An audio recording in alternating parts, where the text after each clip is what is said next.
Hello and welcome to another episode of Balanced Life. My name is Max Much, and today I want to tell you 3 things that you should be aware of and keep in mind if you're going to be spearfishing in Hawaii on vacation.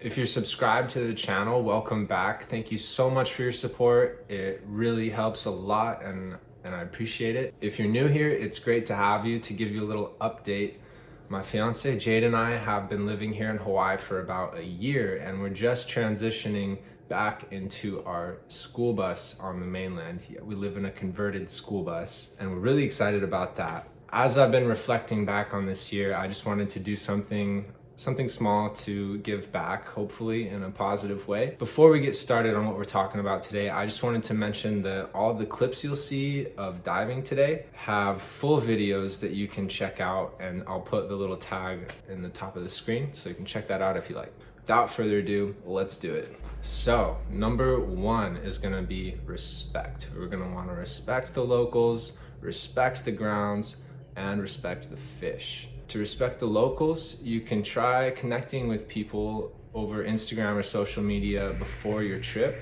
to find someone to take you out diving. It's always good to dive with somebody who lives on the island. Another option is going with a charter. There's plenty of charters or people that would be willing to take you out for a dive that way as well. With respecting the grounds, we want to be sure not to be exposing some of the spots that we could be diving on the internet. So not making posts where you're really exposing lots of the coastline and things like that. Just being mindful that, on these islands, there's not a lot of coastline necessarily to dive, and some of the spots are pretty well guarded and reserved. So that's another way to respect the grounds, is by being mindful of what you're posting. Another way is to dive within your limits. That's a really important thing for safety. Some of the currents here in Hawaii are really strong, and people that are visiting sometimes don't expect that. And so you want to be really cautious with the current and also mindful of the shore break in some of these spots that are coming straight onto lava rock. That could get gnarly pretty quick. So just a couple of things there. To respect the fish, we want to make sure we have the right gear for the job that we're doing.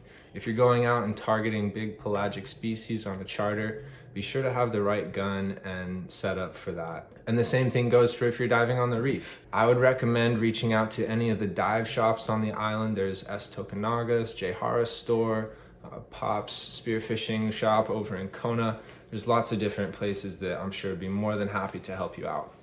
And lastly, we want to make sure that we're taking ethical shots on fish, which is something you want to do everywhere. Especially if you're visiting a place, sometimes there's a fish that you haven't ever seen before and you really want to check it off your list, or you want to see what it tastes like. And so when you see a fish like that, just relax and don't take a Hail Mary shot, just because it's that one fish. All right, number 2 is going to be know your target. So to do that, you're going to want to go to the DLNR website, where you're going to find all the fishing regulations, size limits, bag limits, which fish are protected and which ones aren't.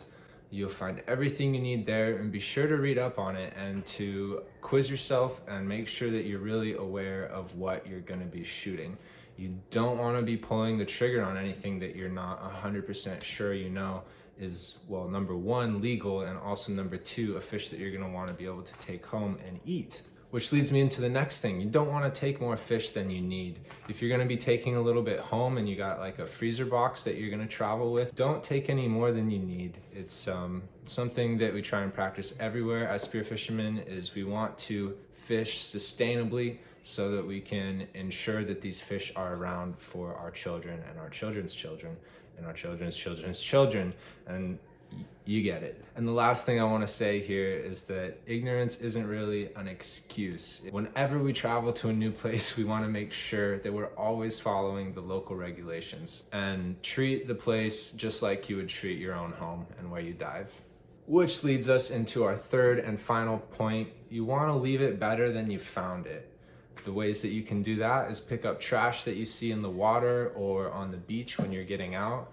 And the other one that's honestly a lot of fun is shooting invasive species. There's 3 primary invasive species that are predatory here on the island that were introduced, and they outcompete all of the other fish on the reef. And so that's going to be your roi, toao, and ta'ape. Know those fish so that when you're out diving and you see them, you can help clean them off the reef and help maintain a healthy population for the other species. They're great target practice and they're not that difficult to hunt, so it's also a great thing to target if you're a beginner diver. All right, that's it for this episode. Give it a like if you enjoyed this video and you found it helpful. Subscribe if you'd like to stay up to date on our latest adventures. We're getting ready to move back into our school bus here pretty soon. If you would like to support us and help fund future episodes, we have a Patreon account, and I will put a link below in the description for that if you'd like to support us. But other than that, stay balanced and we'll see you next week. Cheers.